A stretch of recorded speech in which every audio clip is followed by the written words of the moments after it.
My name is Dannie. I have two daughters, a 24-weeker and a 33-weeker.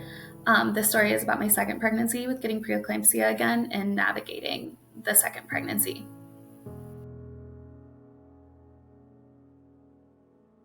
So, my first pregnancy, I had eclampsia with Press syndrome, and I had my 24-weeker, Charlotte.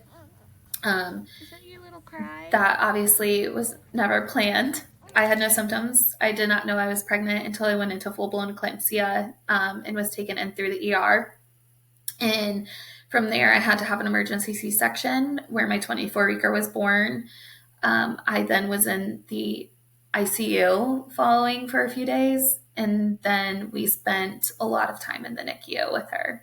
With my OB, after having my 24-weeker, um, with my 24-weeker Charlotte, I I had always known I wanted a big family. And so I, of course, got really nervous and scared that I was never going to be able to have another kid. So with my OB and my MFM, my maternal fetal medicine doctor, that was a conversation that we had after the fact. Obviously, not quickly. It took a couple months to even have that conversation. But we talked about, the risks of getting pregnant again, what could happen when you get pregnant again following, and the, risk versus like pros versus cons. I automatically, they had already told me, like, I automatically knew if I ever did get pregnant again, I would have to have another C section. I would never be able to try to have a natural birth or vaginal birth just due to how my C section was done. Since I had a classical cut on my uterus, you can't have the risk of you going into labor and your uterus rupturing. Um, so with that said, I also knew I would always have to have my baby by 36 weeks if I were to have another baby. So I would never be able to go full term. Again, it goes back to the risk of with a classical C-section, the risk of it with your uterus rupturing. They didn't want me going into labor and having those contractions and risking my uterus rupturing. And obviously, we then talked about the chances of getting preeclampsia/eclampsia again. With it being my first pregnancy, they said usually your first pregnancy is kind of your telltale sign of how severe it's going to be or how quickly it happens. And they said since I was so early at 24 weeks and it happened so severely that I would be at a higher risk of getting preeclampsia again in another pregnancy. While it's normally between 30 and 40% chance of getting preeclampsia again, they had put me at a 70% chance of getting preeclampsia again, just because of how severe and how early I had her. So it's a lot of it is pregnancy. By pregnancy, it is a placental issue. It is not something that's like a genetic hereditary. And a lot of times the male is actually the deciding factor of getting preeclampsia. So some of the things I had learned, obviously, after the fact to look out for were really bad headaches, almost like a migraine that won't go away, swelling in your hands, your face, your feet, and also just feeling like off per se. Like, and I don't know if off is the right word, but feeling like you're just like dragging almost. Nothing was helping. Um, I do remember at one point seeing like stars in my vision, which is also another sign of preeclampsia with the headache that just won't go away with medication. I started seeing stars in my vision and I just thought, okay, it's like a bad migraine. So had I known at the time that that was obviously something, or had I known I was pregnant at the time, I probably would have been way more like, okay, something's not right. Like I have to go right now. So with my second pregnancy, like I said, I had that 70% chance of getting preeclampsia again. So I think in a way I kind of prepared myself for it, like knowing like this could happen. And if it does happen, I at least have a very good care team looking after me. Um, it was a lot of anxiety in the pregnancy. It was a lot of worry in the pregnancy. In the beginning of my pregnancy, I actually felt really great. I was very, like, I had very bad morning sickness. But besides that, I felt pretty good. Like, I would have energy. I would, feel fine besides the morning sickness. Um, I was obviously very high risk because of my past pregnancy with my 24-weeker Charlotte. So I was actually going in weekly. I was going in every week, and then every other week they were doing an ultrasound and growth scan just to make sure things were going the way they should be going. I joked I should have just camped out there. And then I had to get blood work done weekly as well. The blood work was for to keep checking for signs of preeclampsia. You can have some preeclampsia indicators in your blood work. So I was getting weekly blood work to check for indicators of maybe signs of preeclampsia to catch earlier on. Normally they don't catch it before 20 weeks, but they still felt that I should be doing the weekly blood work just to kind of keep checking to make sure that there was no indicators or nothing changing drastically within my blood work during that pregnancy. And then also just the urine samples weekly as well. So I had to start taking my blood pressure at home every day. No matter what, they wanted me taking it, even though I was still even starting from the early stages. When I hit about 12 weeks, they started me on baby aspirin as well, because that is shown, there's some studies that shows that baby aspirin can help prevent preeclampsia. So I started taking that as well. And then I just was having to check my blood pressure twice a day at home, usually morning and evening, just to make sure it wasn't skyrocketing or dropping too low. I would say my OB was fabulous. And I think she also knew how much anxiety I had in the pregnancy because of prior pregnancy. So I was going weekly, and then right when I got to about the 16-week mark, I was going twice a week. I was still getting ultrasounds weekly, still getting blood draws. And then right about 20 weeks, they started non-stress tests weekly as well. And that was basically just to make sure, when my blood pressure was doing okay, but then also that the baby was doing okay as well. So right around my 20-week mark, she wanted me to go restricted activity just because of everything in the prior pregnancy. And they wanted to make sure that I obviously wasn't doing too much that would raise my blood pressure during pregnancy as well, just because of my risk factors. So I could still do normal day-to-day things like dishes or picking things up around the house, but I wasn't allowed to go on long walks. I wasn't allowed to be working out. Basically anything that would be considered strenuous activity or walking for long periods of time, I was basically told not to do. But again, I was okay with that because I wanted to make sure, obviously, I could get as far along in this pregnancy as possible. So I got diagnosed with preeclampsia in my second pregnancy at 26 weeks. It was still mild enough at that point that they were able to start me on medication, labetalol, and I can't remember the other one right now, but they were able to start me on medication to kind of help try to keep the blood pressure down and keep me at a stable level. And I did really great. And then it was about 2 weeks later when I hit the 28-week mark, I had to go up in meds because my blood pressure was rising more. So they kind of would just keep increasing my meds as needed. And then right about my 32-week mark is when things kind of really started going south. I was going in for non-stress tests almost every other day. They had decided to go ahead and give me the betamethasone shot. And basically, had I known at the time they did that, because they knew I was going to be admitted pretty soon. But at that time, I don't think my OB wanted to freak me out yet. But then I had woken up one morning and I was 32 weeks and 4 days at this point. I had woken up and I had a nagging headache when I went to bed, and I was just okay, it might be the pregnancy headache. I'll take some medicine.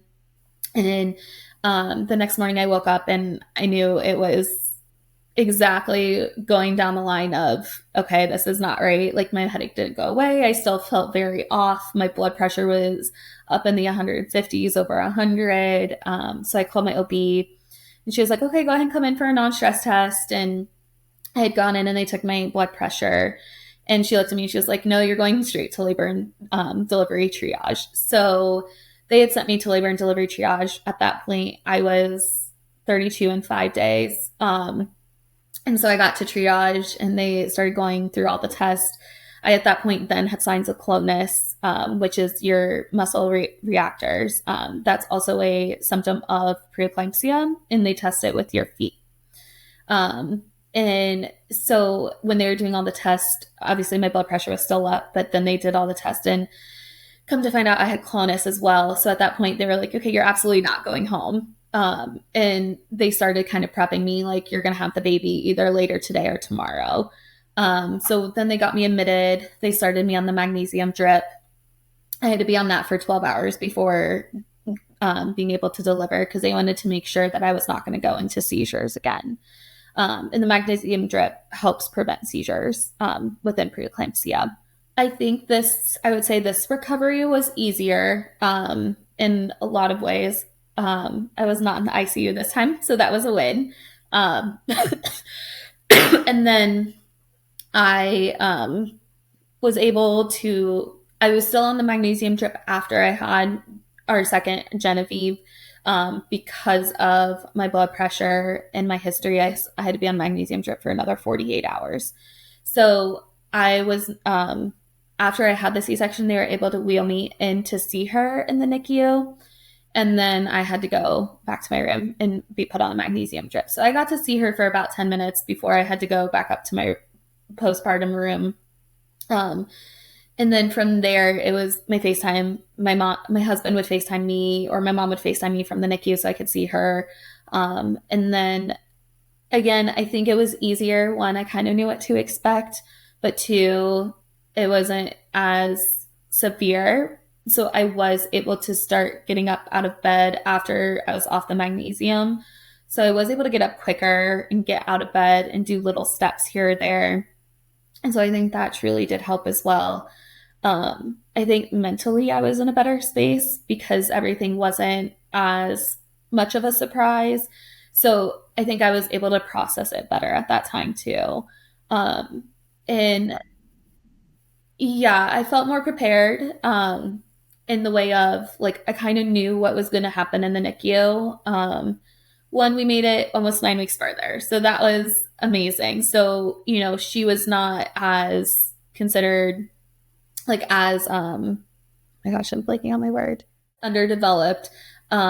She, did not have to be on a ventilator. She did not have to be, on the CPAP. Like she was just able to be on like a normal oxygen cannula. But obviously she didn't have as many issues either, being 33 weeks versus 24 weeks. So I think just also being able to know what to expect the second time going into it was a little bit easier. Not that we ever wanted to be back in the NICU again, but we also were in the same NICU, which I think really helped because we knew a lot of the nurses and the doctors already. They did make a joke. They're like, you didn't have to have a second baby early to come back and see us. And I was like, that was not in my plans, I promise. But yeah. So, but they were, obviously just as amazing as the first time. So I think it's kind of a hard fine line because with preeclampsia, it can show up very quickly or it can kind of start showing up and just kind of creep up on you. I do think the blood test is something that mom should always push for, especially when you get to that 20-week mark, just because you can kind of see more at 20 weeks, like your placenta is more formed and more like not, oh my gosh, I'm blanking on my word. It's more formed, but it's more mature in a way, I guess is the best way to say it. So around 20 weeks is when you're really going to start telling, like, do you have precursors for preeclampsia? Especially same with the urine samples, like, that in itself. And one thing I learned, like my second pregnancy was within the urine test before I was even diagnosed with preeclampsia in my second pregnancy, they started seeing like what they call trace amounts of protein in my urine, like around that 20, 21, 22 week mark. And I had asked right away, like, is this a sign of I'm going to have preeclampsia? And they're like, well, no, not necessarily. Some people get it, some people don't. But I think at that point, like if you're ever told, like, you have the trace or like you have a very minimal amount of protein in your urine, I think it's very important for moms to advocate for just more extra testing or more screenings or more, because it can creep up very quickly and it can come on very quickly. So just knowing that's a sign, but also like advocating for the blood test and the blood draws, I think is also another huge thing as well. So Genevieve was in the NICU for 42 days. Obviously way less than what our 24-weeker was, but she, for a 33-weeker, she did very well. She had some, small setbacks. She ended up getting neck, which is necrotizing and I can never say it right, sorry. But she ended up getting that in the NICU, which was just like an infection in the stomach. And thankfully, hers was caught very early. So they were able to start her on antibiotics and stuff right away, where hers never got to a severe standpoint. But they had to stop all feeds when she got the neck. So then at that point, we kind of got a setback on the feeds. And then from there, she got really bad reflux. So what really held us up in the NICU with her was her eating, and getting her to be able to take bottles and grow and come home.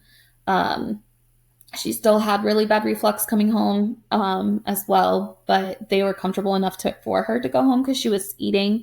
But she was on meds for reflux as well, which also helped.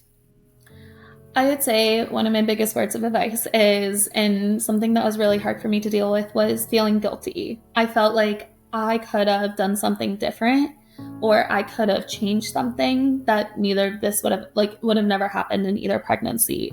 That was something that I had to work through really hard to really understand I never did anything wrong. And again, my doctors always told me, they're like, you didn't do anything wrong. But, as a mom, you feel guilty. Like you feel like you could have done something different to prevent it. So just knowing that, no, and it's hard to say not to feel guilty as a mom, but knowing that you haven't done anything wrong. Like it's not something you can control. It's not something that's in our control if it happens. But it's more of a placenta issue you just can't control. And then just also knowing there's always light at the end of the tunnel. Even if you feel like there's not, and it's hard in that time to know there is, but just knowing that at the end of the day, you have your baby, and your baby knows you, they love you. That was also a huge worry of mine, is my baby ever going to feel bonded to me? If they're not home with me, if they're not sleeping next to me. But I can say both of my babies were very bonded to me and still are to this day. So, but